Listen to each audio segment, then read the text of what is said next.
Hi, I found a bit of time between numerous hospital appointments that I've been having recently to come back and tell you a bit more about the shooting boards that I did a couple of videos on recently. I did promise that I'd come back and talk about the one that was adjustable for accuracy, and also I need to update you on the long one that I did the other day.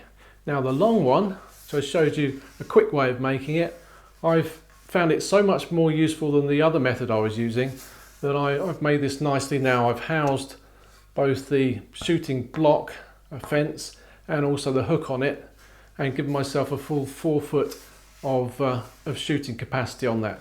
So I'll show you me doing that. Housing the shooting fence really strengthens the joint and puts a lot less stress on the glue and screws that hold the fence in place.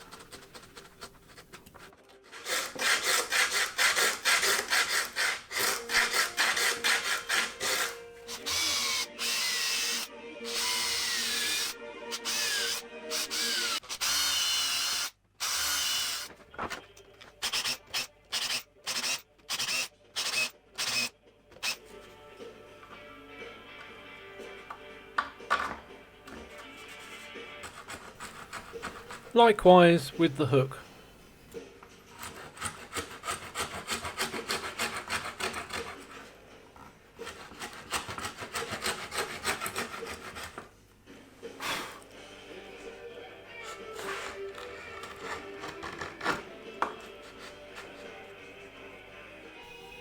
When I run the shooting board in a little bit later, the back edge of the fence is very likely to tear out, so let's just put a chamfer on there to protect it.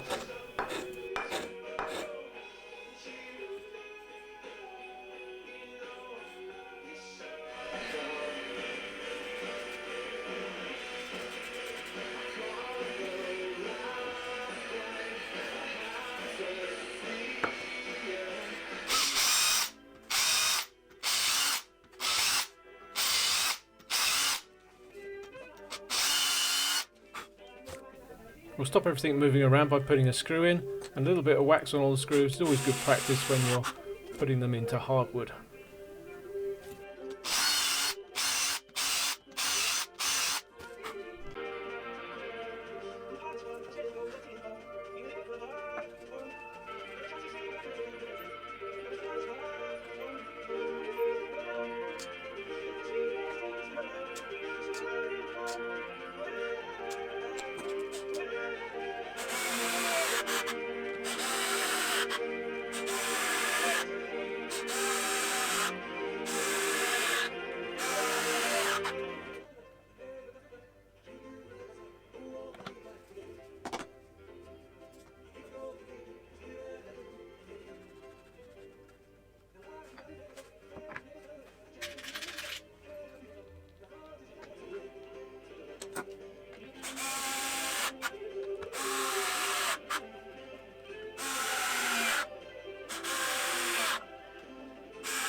Running in the shooting board is simply taking a shaving off both of the edges that we're going to use as guides, with the plane set to the depth of cut we want to use for all our future shooting.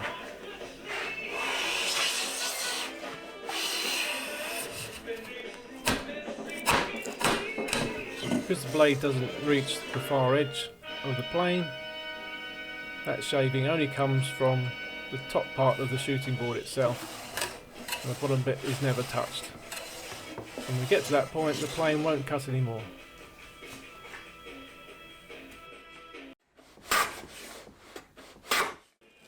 Hanging the workpiece over the edge of the shooting board allows you to do very slightly concave or convex work and keep it plumb.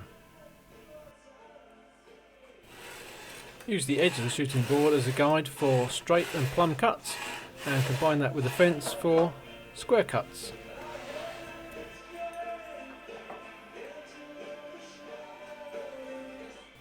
For non-square angles, just use a block clamped on as an auxiliary fence at the angle you want, all the pressure from the plane will be focused on the front of the main fence, so the auxiliary fence doesn't have to be clamped that hard.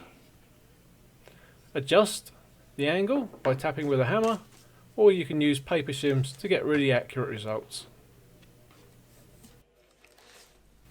Purpose-made wedges are excellent for repeat results.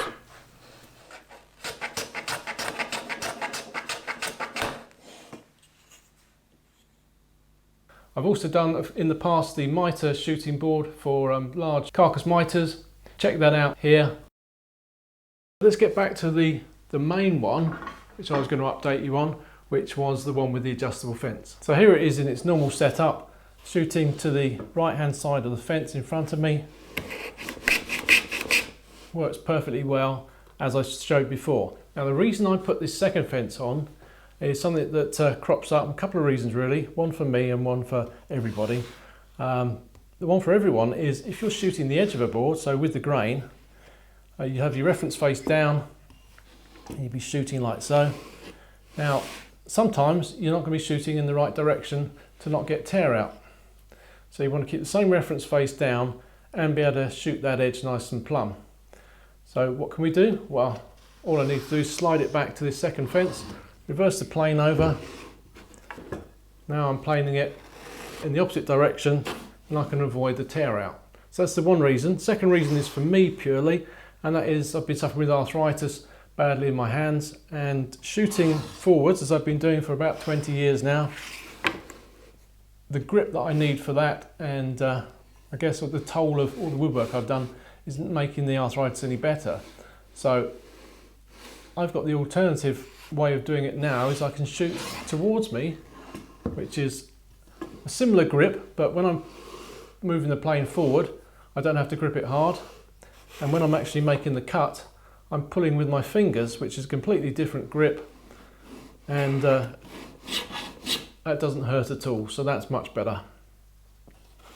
Now the other thing to mention is both sides of the fence can be used for shooting. On this far side you can shoot the opposite angles. What I mean by that is if I shoot what I think is a 45-degree angle on this side, how do I know it's going to match with the one that I shoot on the other side? Well, as long as this is square, which it is, then I can come back on this side, shoot another piece like so, and they're always going to go together now at 90 degrees. And they need not be 45 degrees, they could be any angle at all. If you want to end up with 90 degrees, get a block which is 90 degrees and cut whatever angle you like. So you might want 30 on one side, 60 on the other. And that's very important if you're trying to mitre two pieces that are different thicknesses or different widths. So it all works beautifully. I'm really pleased with it. Hope you are too. Cheerio.